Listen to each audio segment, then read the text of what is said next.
La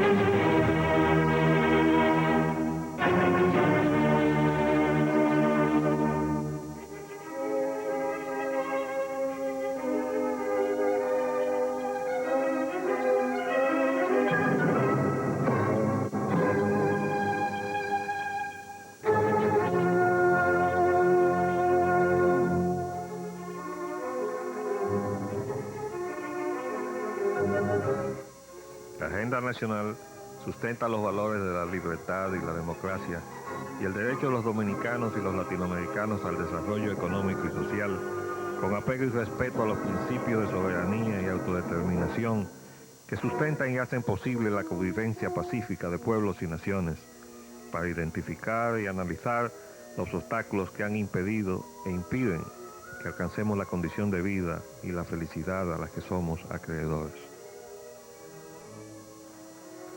Saludos dominicanos en todo el territorio de la República. Hoy, viernes 3 de octubre del año 2003, les traemos otra edición de Agenda Nacional que se transmite de lunes a viernes de 11 a 11:30 p.m. por Teleglobo, Canal 19 UHF, Canal 46 del cable. Les habla Leopoldo Espaillat Anita. Para llevar adelante el programa contamos como siempre con la ayuda y colaboración de nuestro amigo licenciado Roger Grandopín. Muy buenas, Roger. Buenas noches. Gracias. Hoy tenemos un programa especial. Contamos como invitado, ya lo habíamos anunciado, al ingeniero José Luis Moreno San Juan. El ingeniero José Luis Moreno es una persona sumamente documentada de todo el proceso que ha culminado con esta crisis que se veía venir, la vio venir él a tiempo cuando intervenía durante la gestión del gobierno de Leonel Fernández en la Corporación Dominicana de Electricidad, durante la gestión de Radamés Segura. Fue en la etapa en que el señor Segura se oponía a la capitalización de la empresa eléctrica. Después él cambió de opinión. En esa primera etapa de su gestión, él contaba con gente como el ingeniero Moreno para combatir el propósito de este desastre que finalmente se produjo. Pero mientras ellos hacían eso, mucho antes nosotros, un grupo de ciudadanos, nos habíamos dirigido a la Suprema Corte de Justicia y habíamos presentado dos instancias, una con relación a la constitucionalidad, o sea, cuestionando la constitucionalidad de la ley 141/97 de capitalización de la empresa pública por el hecho de que estaba despojando al Estado Dominicano de su patrimonio. Y estaba entonces incurriendo en una lesión de los atributos del Estado Dominicano que está penado en el artículo 3 de la Constitución de la República. Bueno, la Suprema Corte de Justicia lo desestimó. Hay una virtud en todo esto, con toda la frustración y el alto costo que ha tenido que pagar el país por esa actitud de la Suprema Corte de Justicia, y es que se reconoció que los ciudadanos somos quienes velamos en última instancia por que se respete el Estado de Derecho en la nación dominicana. Entonces se aceptó el instrumento que nosotros presentamos, pero se sentaron encima, con lo cual incurrieron en denegación de justicia y al final buscaron un tecnicismo tonto para desestimar el expediente. Pero nosotros habíamos presentado un segundo expediente que se refería a los efectos de la ley, si se aplicaba en términos de crear monopolios en manos privadas, lo cual está también prohibido por la Constitución de la República. Y presentamos una segunda instancia. Y se sentaron 2 años sobre la segunda instancia, no fue una consecutiva con la otra. La segunda se presentó a los pocos meses, a los 2 meses de haberse presentado la primera. De modo que dejaron pasar el tiempo para que el país se enfrentara a un hecho consumado. Eso hicieron esa gente de la Suprema Corte de Justicia. Y a los 2 años, cuando todo estaba consumado, entonces desestimaron el expediente, ambos expedientes, como hicieron también con el otro expediente de los aeropuertos, cuando entregaron los aeropuertos. Pero ese es otro capítulo. Hoy nos vamos a quedar con la Corporación Dominicana de Electricidad. Si esa Suprema Corte de Justicia hubiera hecho lo que tenía que hacer, no hubiera pasado nada de lo que ha sucedido con este problema de la privatización o capitalización, o como le quieran llamar, la entrega del sistema eléctrico nacional a empresas privadas, nacionales y extranjeras, o extranjeras y nacionales, en el orden que ustedes le quieran poner. Y traemos esto a colación porque en este momento vuelve a ponerse sobre el tapete el asunto de si respetamos o no respetamos la Constitución de la República. ¿Por qué? Bueno, porque el aspecto de distribución del sistema eléctrico nacional, que se separa del de la generación de la electricidad, es en su propia característica intrínsecamente monopólico. La relación de la distribución con cada cliente es monopólica porque el cliente no tiene escapatoria. O cuando cada uno de ustedes que nos está escuchando quisiera escapar del apagón que probablemente tienen en su casa o que les llega con mucha periodicidad, quisieran buscar otro cliente, otro suplidor, ustedes tendrían otro suplidor, no lo tienen. Tienen o AEDE Norte, o AEDE Sur, o AEDE Este, que todavía está aquí. Está aquí, este no, AES está todavía aquí. Entonces ese es el asunto. Porque hay voces que están diciendo que esto va a ser un desastre otra vez en manos del Estado. No, hombre, si usted pone al frente de la Corporación Dominicana de Electricidad a un ladrón, pues usted no se puede extrañar de que se roben todo el dinero de la Corporación Dominicana de Electricidad. Y si pone un inepto, usted no puede extrañarse de que haya disparates y haya consecuencias, en fin, totalmente negativas para el desenvolvimiento del servicio de utilidad pública, como lo define la ley, que es la electricidad, que es el derecho que tenemos los ciudadanos de recibir ese servicio. Entonces, como estamos en esta coyuntura, quisimos traer al ingeniero José Luis Moreno, porque hay 3 o 4 aspectos que son esenciales en todo esto. Y uno de ellos es precisamente cómo se inició el proceso. Y la pregunta que le queremos hacer al ingeniero Moreno es esta. Ingeniero, buenas noches. Buenas noches, Carlos. ¿Hubo licitación? Bueno, o sea, desde el punto de vista de lo que establece la reglamentación internacional sobre licitación pública, pues evidentemente que en la práctica no, porque esa reglamentación lo que establece es que al menos debe de haber 2 ofertas por cada empresa que se está licitando. Y en el caso, por ejemplo, de la distribuidora, lo que hubo fue una oferta para 2 empresas, que en este caso era de Norte. O sea que faltaron ofertantes. Faltaron ofertantes. O sea, si nos vamos a los aspectos estrictamente técnicos, esa es una realidad. Para que la gente que nos sigue nos entienda, escúchame, es como llamar competencia a algo donde nada más hay una persona. Este señor va a competir, ¿dónde está? ¿Contra quién es que va a competir? No hay nadie más, entonces esto no es competencia. Un concurso o licitación es exactamente eso. Usted va a una licitación donde concurren más de uno para que haya licitación, si no, no hay licitación. Entonces ahí no había suficiente para cada empresa, entonces había una oferta para más de uno, ¿no? Sí, o sea, un solo oferente para 2. ¿Quién fue ese? Bueno, Unión Fenosa, o sea que por eso fue que hizo la mejor oferta para el de Norte y de Sur, que se estaba dando como un paquete, o sea, una adjudicación por arrastre se le llamó, pero evidentemente se hizo esto por vía administrativa, o sea, la Comisión de Reforma de la Empresa Pública, mediante una resolución, ellos mismos se autorizaron a poder adjudicar dos empresas a un solo... Modificando las bases con las cuales se llamó a toda la gente. Lo que se llama la reglamentación para licitación pública.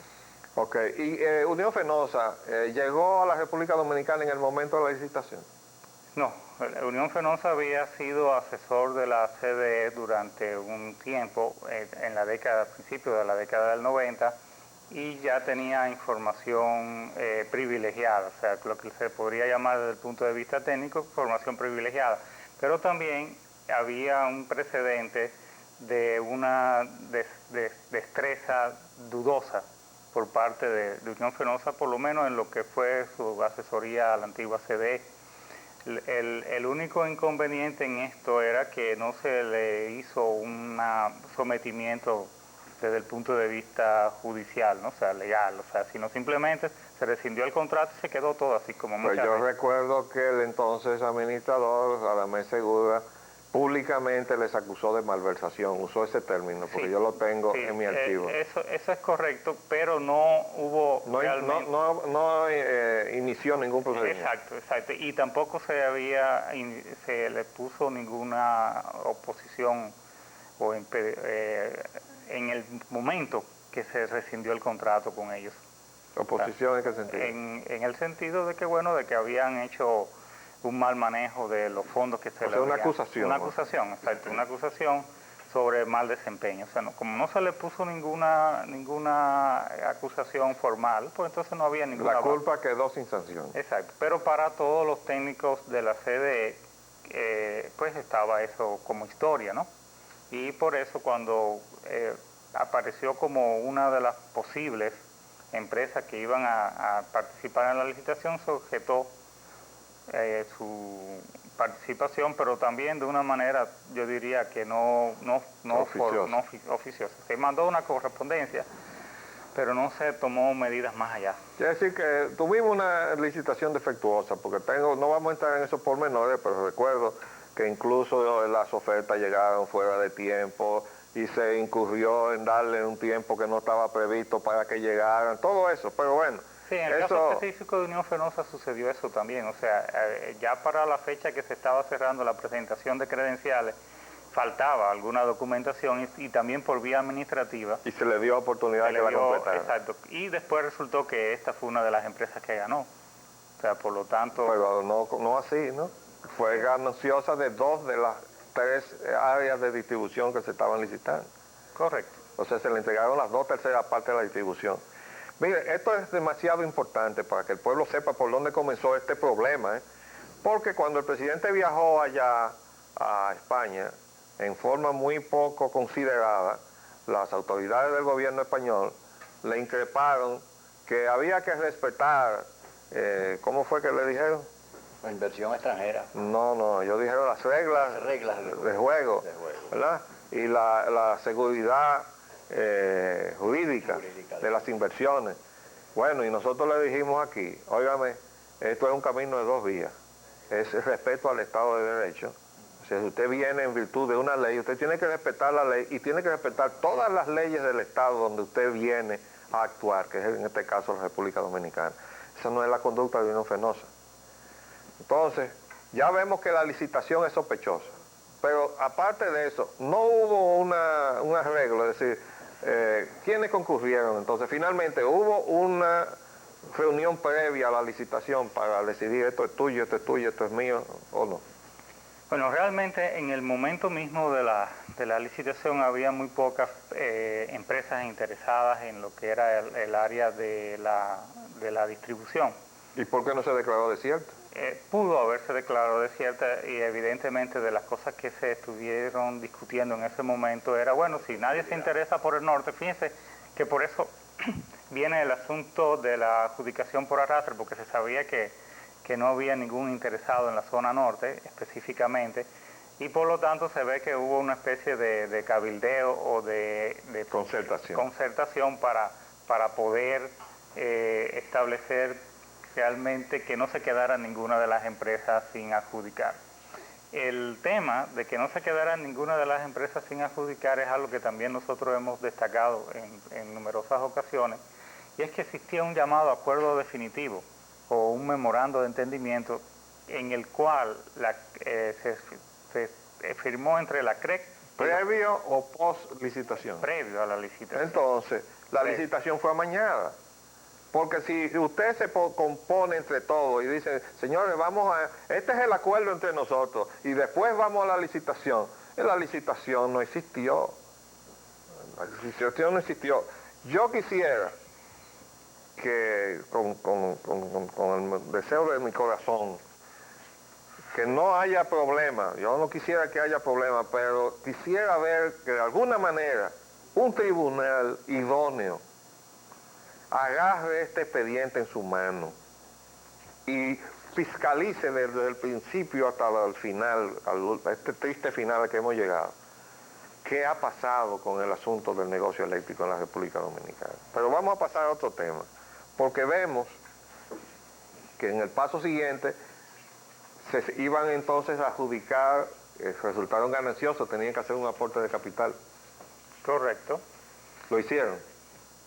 En el momento de la licitación, también en esa parte de lo que era el aporte, primero, o sea, que la forma de valorar la empresa que se utilizó fue la más poco beneficiosa para el vendedor, sobre todo cuando se tenía previsto un déficit en el flujo de caja durante el primer año, segundo año y tal vez hasta el tercer año. Para que el pueblo nos entienda, la licitación estaba basada en una valoración de lo que valía la CDE. ¿Ok? De los activos. Entonces, para eso en el léxico de contabilidad se llaman los activos, etcétera. Pero vamos a decir el valor comercial de negocio de lo que era la CDE.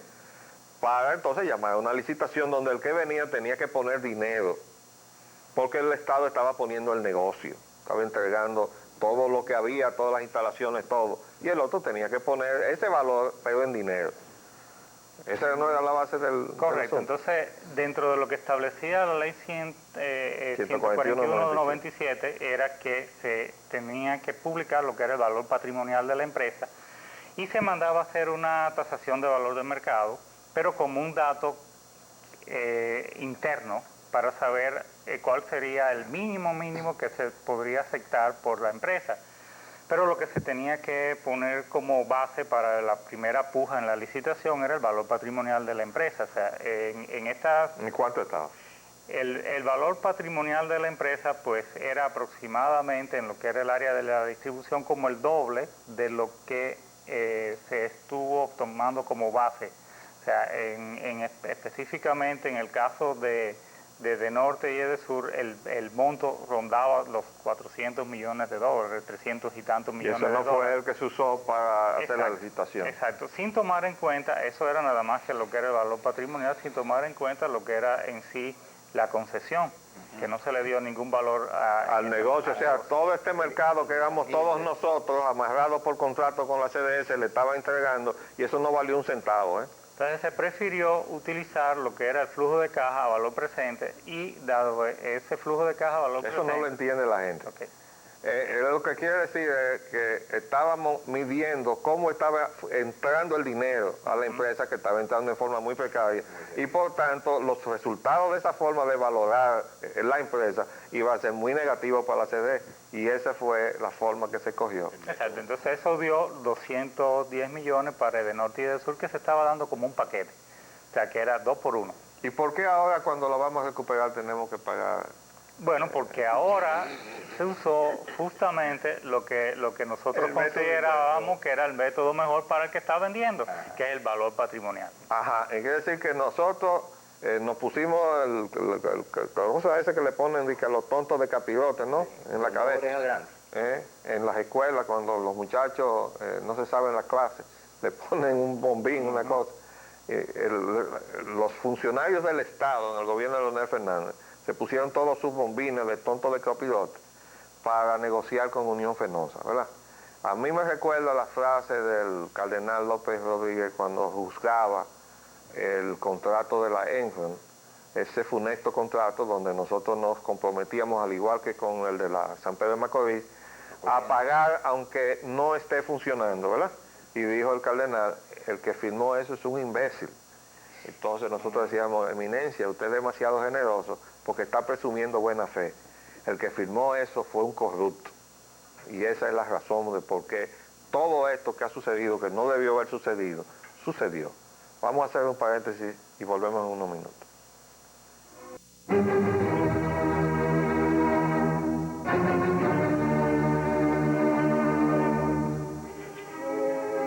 Pues bien, continuamos nuestra entrevista con el ingeniero José Luis Moreno San Juan.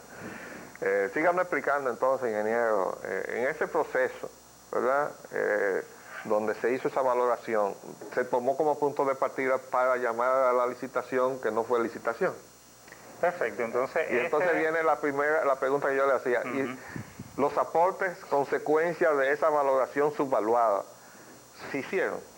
Bueno, en el momento lo que se recomendó, de acuerdo a la misma disposición de la CRE, que no se trajera el dinero a la República Dominicana, sino que se dejara en una cuenta en un banco extranjero. Offshore, que está de moda el término. Porque iba a desestabilizar el mercado monetario. Expliquémosle al país qué quiere decir eso. Si venían esos dólares, el peso iba a valer más, ¿verdad? Frente al dólar. Pero eso no se podía hacer. La prima iba a bajar. Eso no se podía hacer, la prima iba a bajar, eso no se podía hacer. Había que dejar los dólares fuera.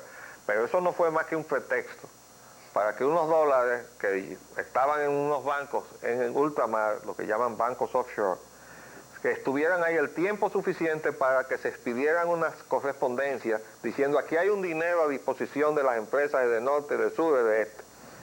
Y para de contar, tan pronto esa documentación llegó aquí, de acuerdo a una investigación que hizo el Senado de la República, ese dinero desapareció. El entonces presidente del Senado, el ingeniero Ramón Alburquerque, dio una declaración que tomó toda la primera plana de un periódico diciendo han desaparecido 300 millones de dólares de las cuentas en ultramar. ¿Ustedes recuerdan eso? Perfectamente. Bueno, entonces así comenzó este asunto. Pero vamos a avanzar un poquito más. Ya en el plano de del desenvolvimiento de las empresas nos pusieron unos contadores. ¿Se cumplió la ley con los contadores? No, o sea, con relación a los medidores, hay una ley que establece que todo equipo de medición que vaya a medir un producto que se vende al consumidor tiene que estar certificado por DIGENOR. Estos medidores, o sea, primero, o sea, hubo una sustitución de una serie de medidores de los que ya estaban instalados recientemente por aquel proyecto del BIC, de rehabilitación de redes, de distribución, y se sustituyeron por medidores digitales, sobre todo en lo que era la zona de norte y de sur, porque de este no siguió exactamente ese mismo patrón. ¿Y ese medidor es más idóneo? El medidor digital, o sea, que es un medidor electrónico, tiene una particularidad que tiene que ser calibrado cada 5 años. Segundo, en la misma España hubo muchos problemas con este tipo de medidor que el mismo que se está instalando aquí, porque en sitios donde la temperatura es muy elevada, como es nuestro caso, tiende a descalibrarse y siempre va en contra o en perjuicio del consumidor. Entonces ese tipo de medidor, por lo tanto, debía ser certificado por una institución nacional y a su vez recalibrado, o sea, cada cierto tiempo, o si hay un usuario que tiene sospecha de que el medidor no le está funcionando bien, pues entonces que pudiera ir a un sitio donde se le pudiera establecer. Esto es muy importante porque las penalidades que ha sufrido el pueblo dominicano como usuario o cliente de Unión Fenosa y sus subsidiarias, Didoel y de norte, de sur, administrada por ellos, tiene dos componentes. Uno es la lectura, ¿no?, donde le leen a uno lo que uno no ha consumido, y lo otro es una tarifa abusiva, ¿verdad? Ya sabemos que los medidores no son idóneos y que además violaron la ley. Vamos a ver lo de la tarifa. ¿Cómo es el asunto de la fijación de la tarifa? ¿Qué es lo que le llega a cada persona, a cada mayor? No sé. Bueno, fíjense, desde el principio se presentó un problema. Hay una resolución que es la 237 de la Secretaría de Industria y Comercio, que fue la plataforma inicial al momento de la capitalización, y es la única que tiene un estudio técnico soportado, que lo hizo una empresa chilena llamada Cinex. Esta empresa se comendó una tarifa inicial para cuando se comenzara ya a operar las empresas con el sector privado, pero esta resolución 237 se modificó por la 112, también de la Secretaría de Industria y Comercio, y se introdujo en esta cambio. ¿Quién era el secretario? Bueno, en ese entonces era Luis Manuel Brunetti. O sea, estamos hablando del año 99, 98, 99, ya en esa época. Después de esto, también se introdujo otra modificación más con el ajuste de combustible, en el cual había un factor que tiene un nombre, T se llama en esos contratos, y se dividió entre .75, por lo tanto se hacía un sobreajuste por la parte de combustible, más allá de lo que era razonable, de acuerdo al mismo estudio previo ese de la empresa Cine. ¿Y por qué no se adoptó la recomendación de la empresa Cine y se adoptó esto? Bueno, porque dentro de las fallas que podía tener ese primer estudio estaba que no había un ajuste por combustible en la fórmula, sino que se daban unos valores, se ajustaban por el índice de... ¿Cuál precio de combustible se utilizaba en esa fórmula, la que se agregó? Bueno, en ese se usaba el fuel número 2, el gasoil, y evidentemente que se puso como un factor multiplicativo a el otro ajustador que tenía en la fórmula, que era por el índice de precio al consumidor. Perdóname, no, pero tú dices el fuel oil número 2, Ajá. pero dices fuel oil número 2 en el Golfo de Estados Unidos, a bordo, ¿verdad? Claro. Y Sí. de acuerdo al precio que fije una publicación que se llama el Platts Oil Gun. Sí, ese era el Y valor eso de no referencia. eso no es una cotización de bolsa. Correcto, o sea que no es necesariamente el precio a que se está comprando el combustible. Entonces tampoco hay fidelidad en la forma en que se hace la tarifa con relación a la realidad de cuánto cuesta el combustible, porque nos están poniendo un indicador primero de un combustible que no usamos, porque nosotros no traemos ese fuel oil número 2 del Golfo de México o de Estados Unidos, como le quieran llamar, o de Houston, ¿verdad? Lo traemos o de México o de Venezuela o de Trinidad y Tobago. Esas son nuestras fuentes de abastecimiento. Segundo, nosotros no hacemos operaciones en la bolsa, no hacemos operaciones spot. Entonces recibimos un suministro, lo que se define en el mismo reglamento como por suministro de contrato. Bien, después se modificó esa tarifa en base a la resolución 31 del 2002, donde ya entonces ya no se usaba el número 2, sino que se usaba el número 6. Pero con el mismo indicador del Platts Oil Gun en el mismo sitio. Correcto, o sea, eso sí. Y cotizaciones spot. Sí, pero entonces se aumentó grandemente lo que era el valor agregado de distribución, y entonces tendríamos una tarifa ya. Perdón, expliquémosle al país qué quiere decir Valor agregado de distribución es lo que se le pone adicional al precio del generador al distribuidor para cubrir todo lo que son las pérdidas en las líneas y lo que se tiene que cobrar para todos los gastos para manejar la operación del sistema de distribución, incluyéndose también ahí los peajes de transmisión y todo ese tipo de cosas. O sea que en esa resolución se aumentó la tarifa, pero no sobre la base de un estudio técnico, sino simplemente, o sea, una solicitud de las distribuidoras que decían que con ese aumento ya ellos iban a tener suficientes recursos como para que no se tuviese más problemas en el área de distribución. Vamos a explicarle al país cuál es la situación. Fíjense, las distribuidoras y las generadoras vivieron todo ese periodo manejándose, haciéndole demandas al gobierno para acomodarse ellas. ¿Cuál era efectivamente la situación? Que al no venir el dinero que estaban supuestos a haber aportado en líquido, o sea, el gobierno aporta en bienes, en el sistema, en el mercado, etcétera, y ellos tenían que traer dinero. Como eso no vino, entonces había una situación de falta de liquidez en las empresas. Entonces estaban buscando cómo hacer liquidez. ¿Ustedes saben cómo lo hicieron?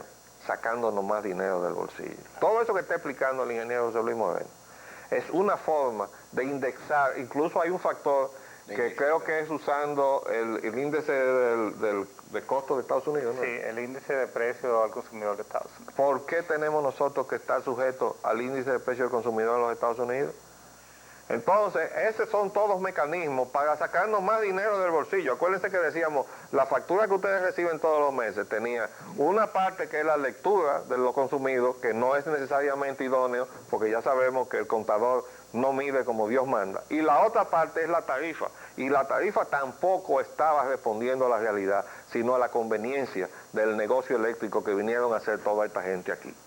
Entonces, toda esa cosa se suma y le da la bestialidad de factura que ustedes reciben.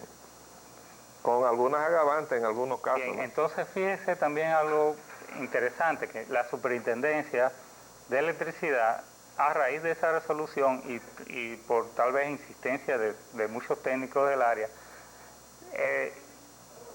se le recomendó a la superintendencia que hiciese un experticio técnico y para esto contrató una firma argentina que se llama PA Consulting.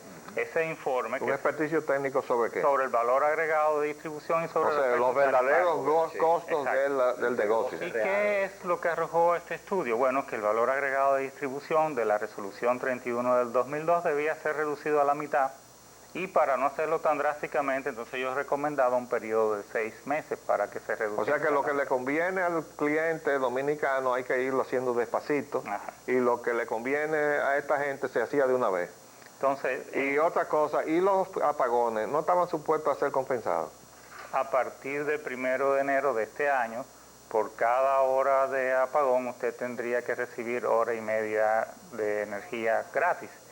De otra manera, o sea, visto de otra manera, si usted recibe 8 horas de apagón en un día, usted... 12 horas. Sí, usted tiene entonces... Recibir 12 horas gratis. Sí, 1.5 veces alto. ¿Y por qué no se está haciendo? Porque hubo una decisión administrativa de la Superintendencia de Electricidad para posponer la aplicación de ese artículo de la ley. ¿Por qué? Porque las distribuidoras alegaban de que no podían manejarse si se le aplicaba esa penalidad. Pero bueno, y esas distribuidoras no hicieron todos sus cálculos antemano, antes de meterse en el negocio eléctrico en la República Dominicana, para saber si iban a perder o a ganar. Supuestamente deben de haberlo hecho, o sea, evidentemente, y sobre todo Unión Fenosa, que conocía bien el mercado. Y otra cosa, y si estamos hablando de mercado, y usted está en el negocio como ente privado, usted no está expuesto a ganar o a perder. Evidentemente. ¿Y cómo puede entonces ningún Estado, bajo las reglas del mercado, darle a un inversionista la garantía de que siempre va a ganar? No, hay algo más grave todavía, o sea, de que muchos de estos contratos lo que establecen son fórmulas de indexación que le garantiza de por vida el margen de utilidad al Entonces no hay competencia. No hay competencia. Ni hay mercado. No hay mercado en términos reales. O sea, la competencia tiene que tener como regla, o sea, que usted tiene que competir en precios para poder entonces mantenerse en el mercado, pero si usted tiene todo garantizado, pues entonces realmente no hay mercado. Y usted tampoco no tiene ningún empeño en ser eficiente, porque usted tiene su dinero garantizado. Por eso en sistemas como el de la República Dominicana, de eléctrico, y ya casi eso se está viendo en todas partes del mundo, lo importante es, si no hay competencia, entonces que se establezca una buena regulación sobre lo que son los precios y los márgenes de utilidad que deben tener las empresas para darle este servicio que es de utilidad pública. Pero eso que tú acabas de señalar tiene también un contenido conceptual, ideológico, económico fundamental. Si no hay competencia y si la competencia no es la que fija los precios, entonces hay un monopolio y el Estado tiene que regular los precios. Evidentemente. Entonces, una de dos, o estamos rigiéndonos por las reglas del mercado y entonces tienen que competir, o el Estado tiene que regular los precios. Y al regular los precios no le puede dar los márgenes que quiera pedir el que viene a hacerse rico a costa del dominicano, ¿verdad? Perfecto. En el mismo mercado, o sea, si le podemos llamar así, lo que se llamó mercado eléctrico dominicano, o sea, había un desbalance entre... Debería llamarse el campo de concentración, donde todos estamos presos ahí. Entre la generación y las distribuidoras. Ahora vuelve otra vez el tema sobre el tapete porque se ha tratado nada más que el área de distribución. Pero debe de haber realmente una regulación en lo que es la parte de la generación para que el costo de abastecimiento de las distribuidoras sea menor y se puede entonces hablar de una tarifa racional. ¿Y tú hablas de regular a las empresas generadoras o ponerlas a competir? Podría ponerse a competir, pero entonces hay que dejar a un lado los que son los contratos a 15 años y todos los amarres que hay. Pero todo eso hay que dejarlo de lado como quiera, todo eso es absolutamente nulo. ¿Por qué? Bueno, porque a partir de que las empresas que se crearon estaban creadas en el aire sin aportes, entonces todo lo que vino detrás no tiene ninguna validez legal. Yo quisiera como que el juez Garzón tuviera como oportunidad de revisar estas cosas, ¿verdad? De pleno interesante, derecho, ¿verdad? Sí. No, pero bueno, definitivamente yo soy partidario de que si vamos a aplicar las reglas del mercado, apliquemos las reglas del mercado. Pero y aquí no venga nadie, no venga nadie a exigir que le garanticen que va a ganar, porque esa no es la regla del mercado. Cuando usted está metido en el mercado, haciendo uso de su facultad de decisión, de invertir su dinero en lo que usted quiera, entonces usted invierte en esto, invierte en lo otro, usted invierte en algo que usted conoce, usted hace un riesgo calculado en su inversión, donde usted presume razonablemente que usted va a ganar dinero, pero nadie le puede asegurar que usted no va a perder. Eso no puede ser. Entonces, a nosotros nos están metiendo gato por liebre, amigos Moreno. Y al país se le duerme con una serie de programas de televisión queriendo vender que todo esto es el mercado, y nada de lo que se ha hecho en la República Dominicana responde al mercado.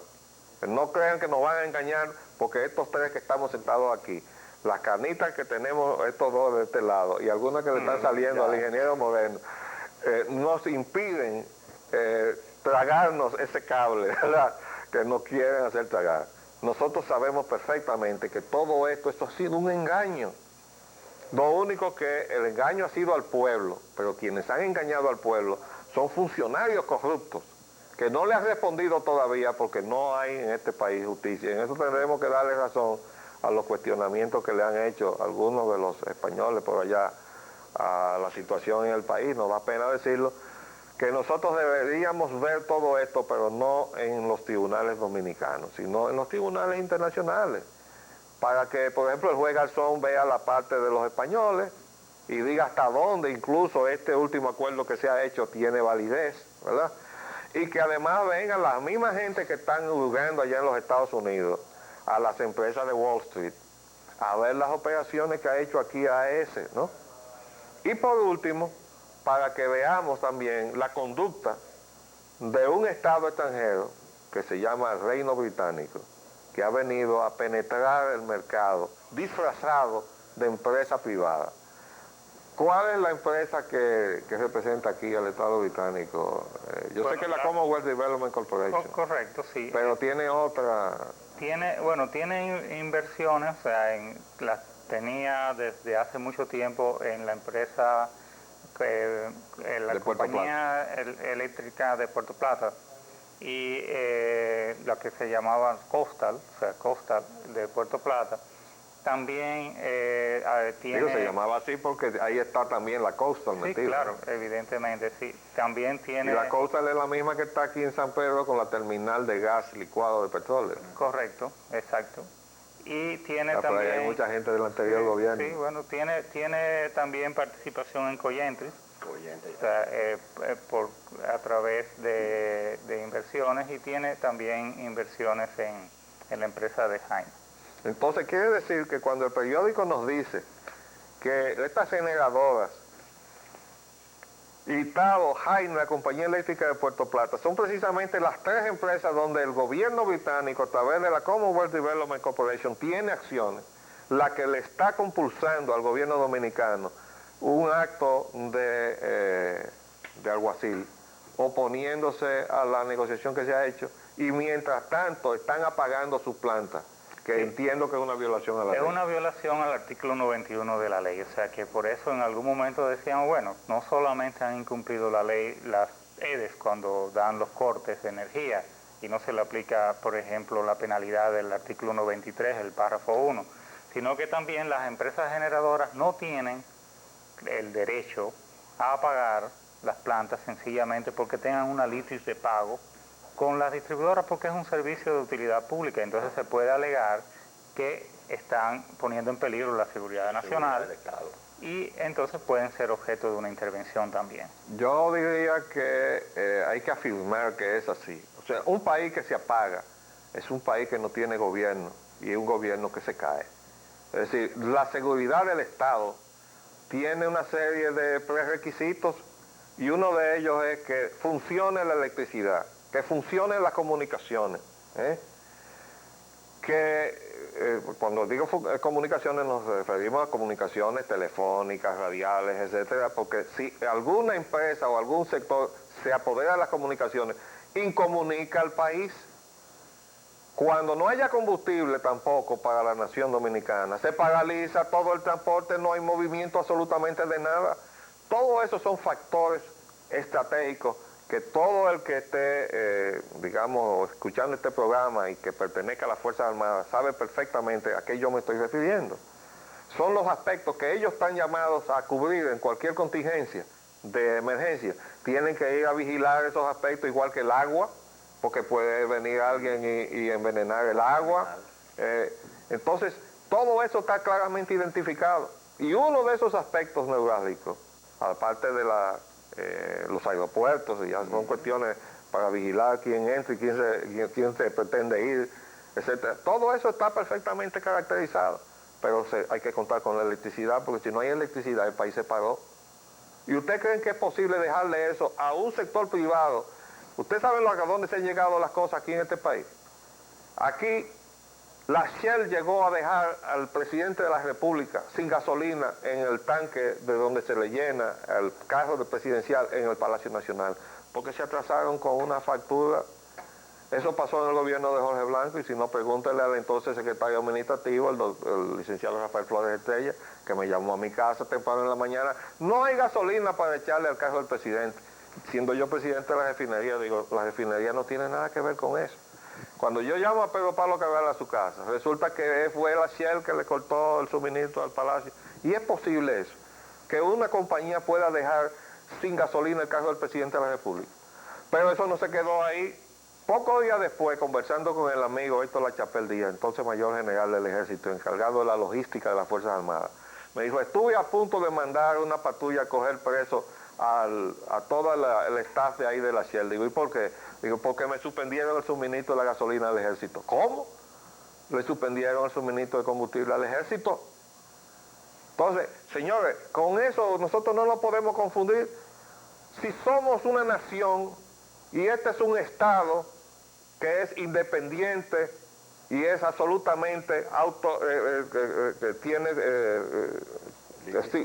libre, soberano, y además en pleno ejercicio de su autodeterminación, no puede estar dependiendo de que aparezca ningún sector interesado en hacer ganancias que pueda paralizar el país. Entonces, eso es lo que está en juego en este momento, para que no se sigan manejando las cosas, queriendo decir, ahora va a venir otra vez el clientelismo y van a venir todos los parásitos. Es verdad que hubo todo eso, pero no podemos presumir que eso es lo que va a volver, porque conste, aún vuelva, no va a ser peor que lo que se acaba de ir, porque la situación del país ahora es peor que la que había cuando estaba la CDE, con todos sus vagos y todas sus nóminas hipertrofiadas, porque es así. Entonces, vamos a ponernos claros, porque en este país tenemos que poner las cosas en orden, y en orden quiere decir que tenemos que respetar el Estado de Derecho.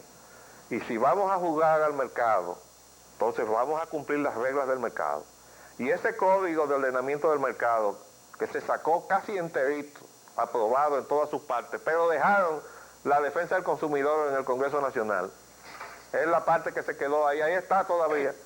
Eso hay que sacarlo, porque el consumidor tiene que ser tomado en cuenta, si no, no hay mercado. Nosotros somos la demanda, y como tal, nada más tenemos que vernos en el ejemplo de los Estados Unidos, donde los consumidores se organizan y son una fuerza para que se respete su derecho. Entonces vamos a estar claros que eso tenemos que aplicarlo en todas sus partes, y la cuestión eléctrica no es la excepción. Entonces, cumplir la Constitución, cumplir la ley y cumplir las leyes del mercado. Entonces, vamos a terminar por hoy. Eso no quiere decir que este tema lo hemos agotado, de modo que le vamos a pedir al ingeniero Moreno que quede en disposición de poder volver cualquier otro día. Les hablamos Leopoldo Payananita y Roger Ogando. Hasta luego.